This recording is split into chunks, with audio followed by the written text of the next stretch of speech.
And with that, we are live. Thank you for being here and waiting so patiently for another edition of the Astro Weather. It's me, your host, Robert Phoenix. The date is 8/22. A belated shout out to my girl Linda in San Rafael, whose birthday was yesterday. 8/21. Linda, I gotta reach out to you. I don't think you listen to the show, but nonetheless, you're in my heart, you're in my mind, and big blessings for another solar return. Anyway, here we are. It is the 22nd of August, and man, it feels like we are really entering this shoot, doesn't it? Mm. As I finish my black as night coffee here, what can I say about where we are? This is aside from the astrology, but also a part of the astrology. Let me make sure I have my right mic on. Got to make sure here. Audio. Yes, good. Okay, we're good. I don't know if you noticed it yesterday, but Jay Inslee, who is the governor of Washington, came out and started talking about global warming and carbon and relating it to fires in the wilderness, right? Or fires, not even just in the wilderness, but fires amongst us. And why is this important? Because Jay Inslee was the first governor to talk about COVID and report the first case of COVID here in the United States. Again, we're going to put that in quotes, air quotes, theoretical. And they traced it to a retirement home, right? Where people basically go to hang out. And eventually, in this case, they became the killing fields in 2020. And that's where it all started. So Jay Inslee, theoretically, if he's a cipher, he's a fire starter. And not only that, but we now have another college in Atlanta requiring all their students to wear masks and be vaxxed up. Rutgers stated it last week. Ladies and gentlemen, boys and girls, as we enter Virgo, I think we know where all this is going, and much to our consternation. So you better buckle up, and this time it's for keeps. So we have the true node in Aries, just like during COVID, we had Mars in Aries. It is, the one thing about astrology is that it is agnostic.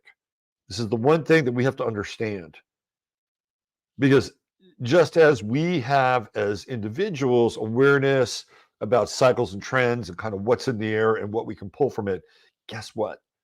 So do others, right? So, in as much as Aries is connected to somebody like Oliver and Anthony, one man, one guitar, one mic, one voice, one song, one message, right? That's all Aries.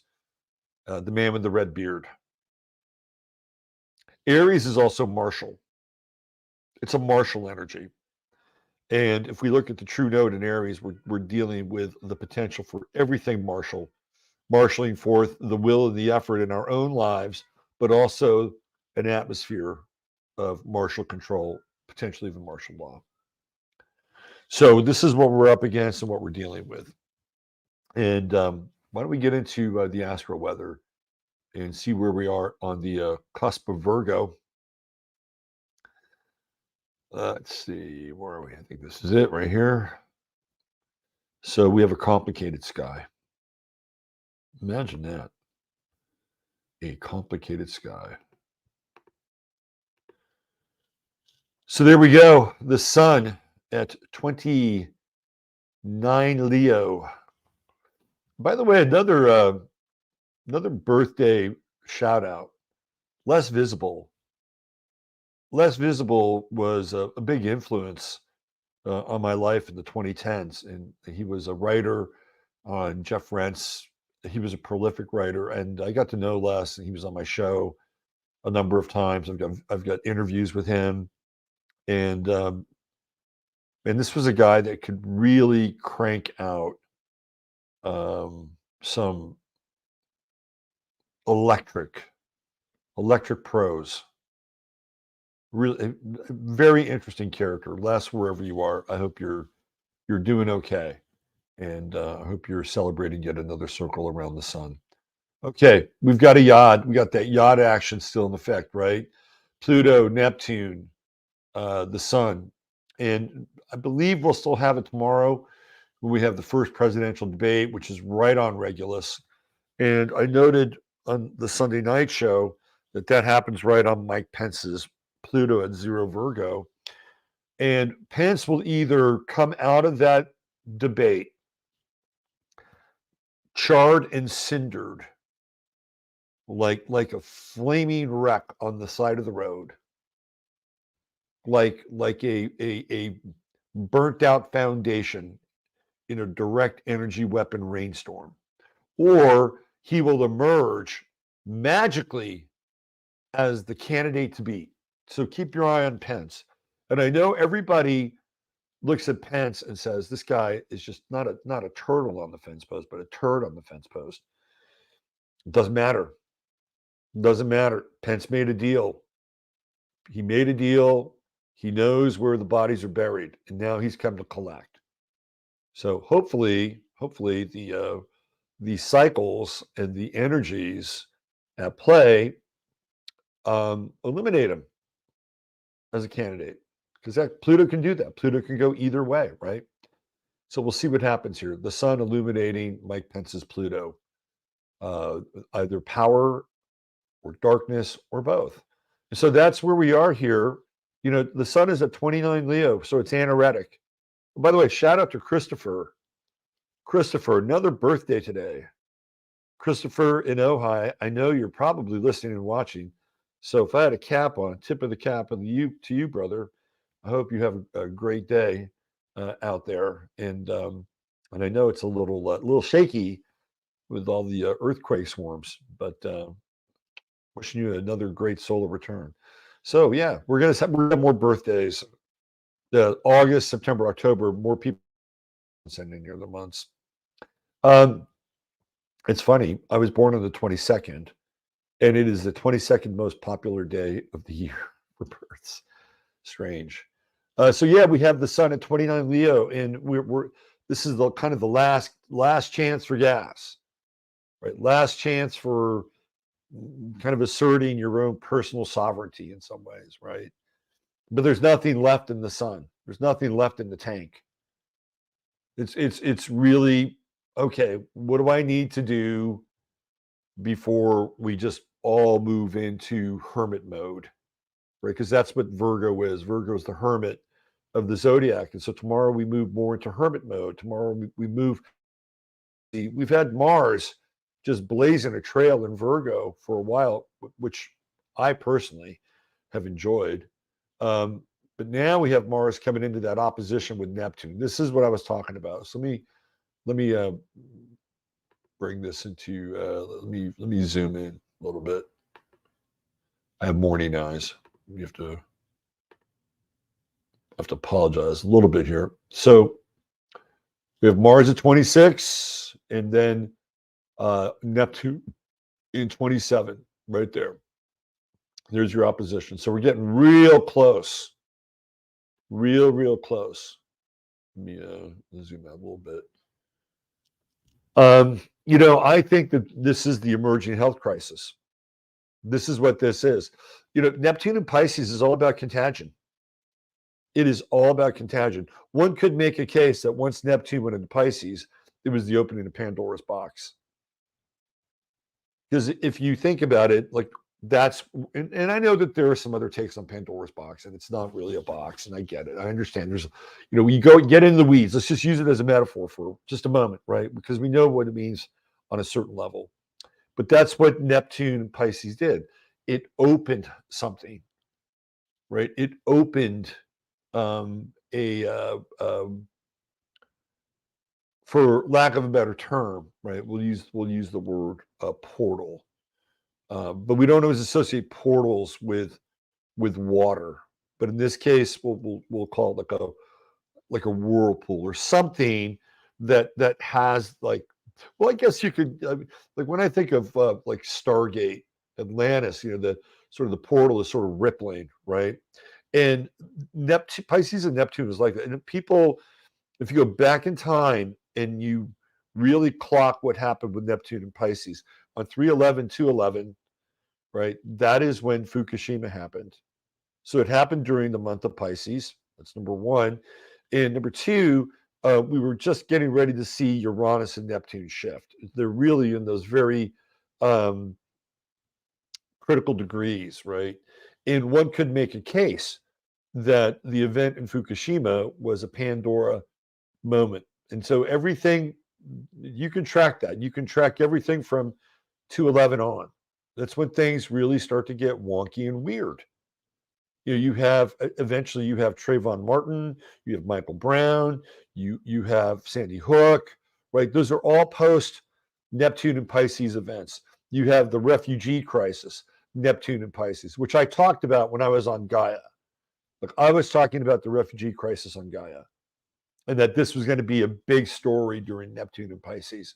And clearly it has been. It opened up the floodgates, right? And that's, another version of a kind of a human, um, I'll just use the term, a human refuse of Pandora's box. Whenever there's migration, there are some people with migration that actually have issues. They have issues. They're living in pretty squalid conditions in shitty places. But when the quote unquote refugees come, we don't get the best and the brightest. We don't get the cream of the crop, right? In many ways, and there are some people who I've met that have come here that are fine people. They want to be here. They believe in the American dream, and so I don't want to use a broad stroke brush to paint everybody. But let's be clear, right? We have seen the effects of this over the last 12 years, for however long Neptune has been in Pisces. So again, I'm just trying to give you an idea of, everything that Neptune and Pisces has brought along with it. It's opened the floodgates, literally. Okay. And as a result, now it's not just that, we've experienced, I mean, just think about everything we've experienced with Neptune and Pisces. Uh, Trump from 2016 on, Obama from 2011 on. And you look at that period of 2011 with Obama to 2012, all the way to 2016, he kept saying, I have to wait until my second term. That's when the faucets open on the Obama administration. And I know they passed Obamacare in the first term of Obama. They had to get that done, right? Because they wanted to make sure that there was no chance that Obama would somehow be removed, taken out, lose, whatever, right? So they've opened the floodgates here. Now here comes Mars and Virgo, the contagion. Neptune and Pisces is the contagion. Here comes Mars and Virgo. And, can we see Mars and Virgo from a collective experience as the army of Karens? Karen, the whole notion of Karen, and I talked about this on Sunday night, came out, really in a big way, like in 2016. Again, post Neptune and Pisces, right? So are we going to see an army of Karens, or are we going to see the American people arm themselves against medical tyranny? Is this really what the showdown between Mars and Virgo and the Neptune opposition is going to be about? Now we have this opposition for a couple of days, even when it separates and it goes into Libra. I mean, Mars and Libra, I could see people getting really pissed off and saying, we're not going to take it. Fire up the great drag queen Dee Snider and Twisted Sister, right? And then Mercury retrograde talks about things that have gone on before. And we have Pallas over here, so pay attention to the patterns.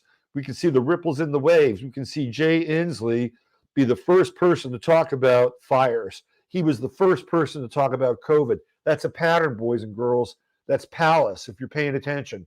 Mercury, here we go, getting ready to hit that retrograde. I think it's tomorrow, right? So we're going to be relearning lessons that we should have learned the first time. Sun goes into Virgo, right? Bang. This is going to be a really interesting time. And we still have that grand trine going on. Mars is in the final degrees of that trine with Pluto, starting to separate from Uranus. And eventually it's going to move into Libra, as I said earlier. And it'll have a very, very different effect. Very different effect. You're going to see a bunch of really pissed off people with Mars and Libra. And you say, well, Libra is a sign that's supposed to be peaceful. Well, not with Mars. It is in its detriment. And so people are looking to pick fights. What is unjust and unfair? And trust me, again, astrology is agnostic. One side does not have a patent on fairness or justice. Remember that. That's important to remember. Venus is retrograding still, and now we have squares with Jupiter and Uranus. I think loyalties are tested today a little bit. Loyalties are tested. You have an opportunity. You know, Uranus square Venus is disruptive. It's very disruptive. Now, the Venus Jupiter square, let's say you have a rupture or break in a relationship or connection with somebody. The square to Jupiter says, is it a big deal? Or are you going to make it bigger than it needs to be? That's always the conundrum with the Jupiter squares. How big of a deal is it? And do you need to make it bigger than it is? And we also have this really nice trine with Chiron. So there can be some healing going on here. So if you have a disruption in a relationship or communication, you can resolve it pretty quickly. Don't let it fester, right? Don't let it fester. And, you know, if something is said or is done, calmly address it. And this is one of the things that is a lost art in communicating with other people. Ask people what they really mean, right? Because we're all so triggered. You know, we're all, you know, high tension wires. And I'm guilty of that too sometimes. Like I'm just, you know, sometimes I'm a hothead and it's just like, okay, come out guns blazing. No, ask a person what they mean. Well, what do you mean by that? Is that what you really said? Right? Ask for clarification. I am amazed at how many people don't do that. I'm amazed that there are people that just take something for face value and say, oh, this is who this person is. This is what they said. This is what they mean. Go one step further. Inquire. Is this what you really meant? If not, can you please clarify it for me? You can clear up a lot of things and you can do it very quickly over this Venus retrograde. You get to practice it, right? Disruption, forgiveness, inquiry. Disruption, inquiry, forgiveness. Or maybe, you know, you can have an inquiry with somebody and get some forgiveness. And whether or not you want to continue the relationship, that's up to you, right? But it's always best to clear the slate so that you don't have any chords to people that are dissonant. And, you know, I got 3 planets in Libra, so I do enjoy harmony. Even though if I have to talk about something that's uncomfortable, I can. Um, and every now and then, you know, I'm tested like, okay, do I have to break, you know, break going along and getting along so I can get to the bottom of something? And we should all have that as a capacity in our charts and in our lives. So you get to practice a little bit. We got Moon in Scorpio. Things are very personal with that Moon in Scorpio. Very, very personal. Squaring Venus, opposing Jupiter, opposing Uranus. So that's your T square right there. It's fixed. Try not to get stuck in the weeds. I mean, we're already seeing now the effects of, you know, the first signals of a lockdown, the first signals of COVID. I shall not name any names, but somebody I know who is close to me had one of their employees all of a sudden run out to go get a COVID test. That's what we're talking about. And guess what? Because their tests don't actually prove that you have that thing. God, I forget I'm on YouTube. we're in RX territory here, literally on YouTube. Just because the test proves you have the thing doesn't always mean you have the thing. We've been through this before. The polymerase chain reaction, the PCR test, is not the most reliable. Just saying. Things feel intense and a bit desperate today. The moon square Pluto, Pluto squaring Jupiter, right?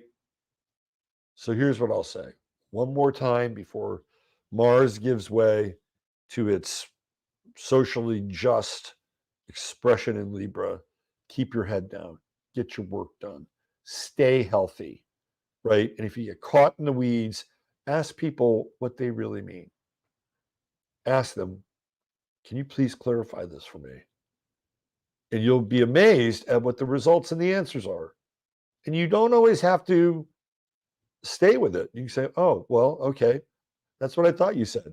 Fuck you. Right? Thanks for clarifying that for me. But in other cases, they may really say, oh, geez, I'm sorry. I didn't, this is going on and that. Look, we are a bunch of really fucking traumatized people running around here. We've just gone through one of the greatest social experiments, bad social experiments, not just in the 20th century, maybe ever, okay? Maybe ever. And there are a lot of people who have not recovered from that. Not only that, but we have all these other things coming down on top of us. Fire from the sky, water from the sea. I mean, you name it, right? People, unemployment, the housing market completely like impacted and stagnated, right? There's a lot happening. So a lot of people are really, really, really skating on thin ice right now. Just remember that. Just remember that. And if you can keep your head while those about you are losing theirs, you'll see the forest for the trees. And that's a big lesson for today. All right. Let's talk about our star of the day before we get out of here. Today was kind of an interesting day. There were some choices. Today's star of the day is the great science fiction writer, Ray Bradbury. I almost chose Leni Riefenstahl because she's so fucking interesting.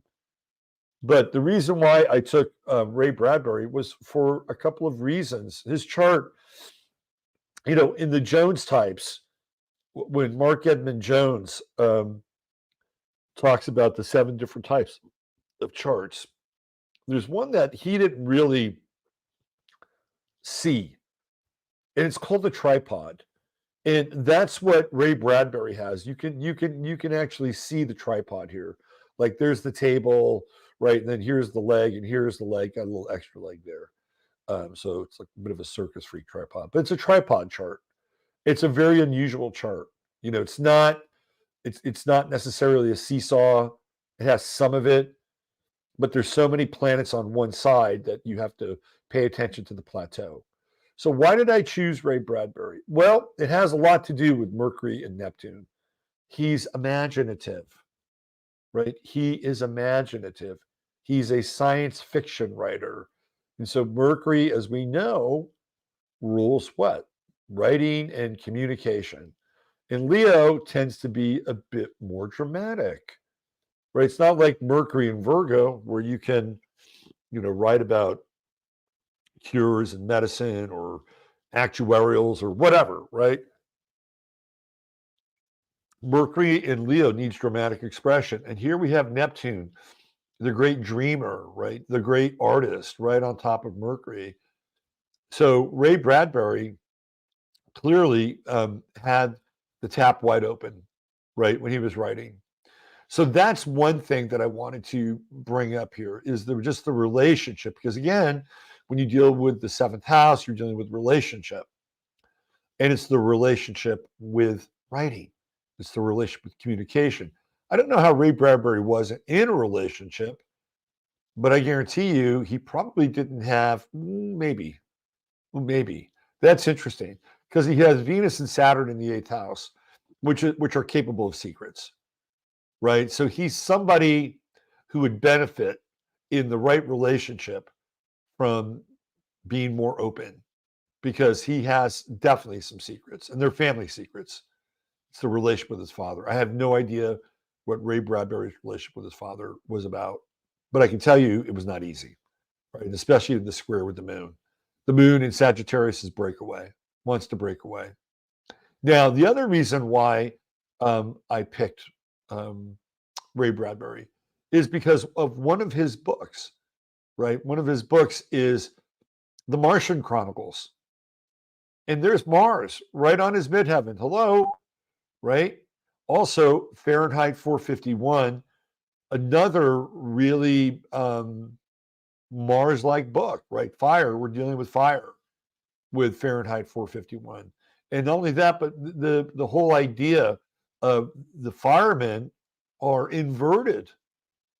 You know, the firemen in Fahrenheit 451 don't put the fires out, they start them, which actually goes back to some very interesting concepts of the bombardier and the great fires that took place in the early and mid 1900s. That these were people who were actually starting fires versus putting them out. And perhaps that's where the fire brigade actually got its roots.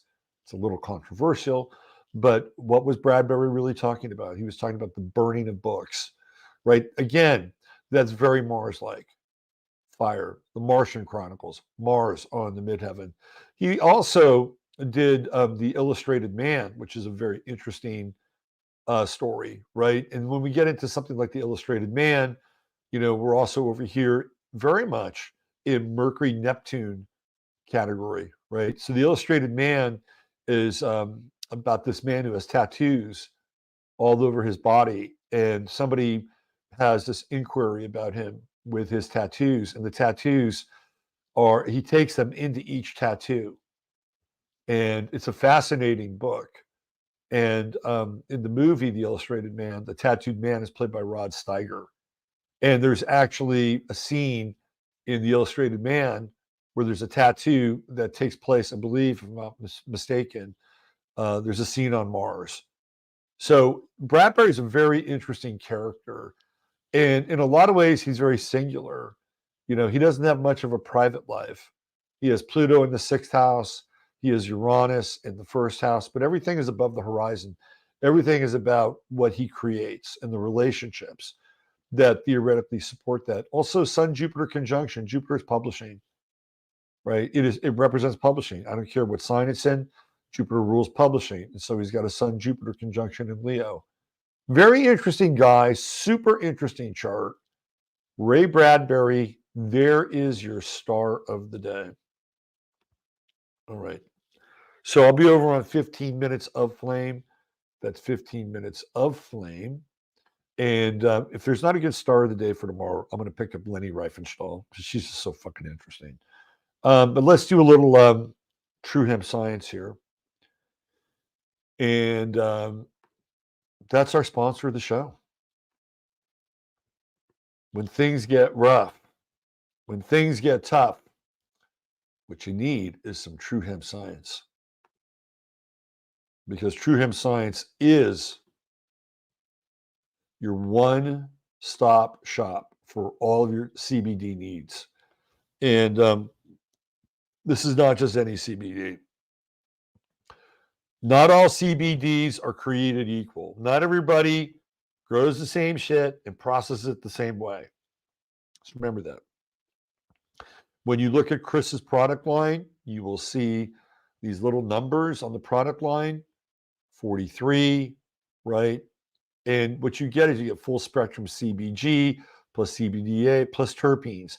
Very few people do this. You got 41, you got 17, you got a whole host of CBD products that are specifically tailored for uses. And the best way to figure out which one is best for you is to go in here and speak to a CBD expert. That's our buddy Chris. And you can make an appointment right there to do that, right there. Schedule a call. And if you spend $100 or more and type in 15MINS, 15MINS, what does that get you? It gets you free product with your $100 order. $150 gives you free shipping, and there is always a 30-day money-back guarantee. All right, thank you everybody for being here. I hope you have a blessed day. If it's your evening, I hope your evening is blessed and peaceful and relaxed, and that your dreams reveal everything you need to know, even if they're a bit on the dark side. Sometimes that's just the way it is. All right, take good care. Much love. Mahalo. as they say in Hawaii. And bye for now.